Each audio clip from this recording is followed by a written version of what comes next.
నీకు? అడిగితే నేనే కాఫీ పెట్టమన్నాను అని అంటున్నావు. గ్యాస్ కట్టేశాను అని అంటున్నావు. గ్యాస్ వాసన నీకు తెలియడం లేదు అంటున్నావు. అర్జున్, నేను చెప్పకుండానే నేనే చెప్పానని కాఫీ పెట్టడానికి వచ్చింది.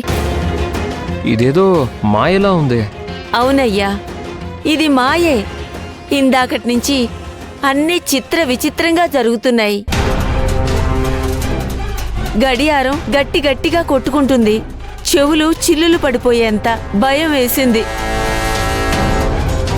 అక్కడి నుంచి లేచి వస్తే రక్తం మరకలు కనిపించాయి. ఇంతలో అమ్మగారు కాఫీ అడిగారని కిందకొచ్చానయ్యా.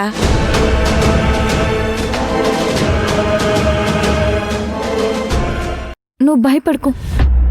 రేపు గురూజీతో మాట్లాడి ఎందుకు ఇలా అనిపిస్తుందో కనుక్కుందాం. సరే లక్ష్మమ్మ, ఏం కాదు.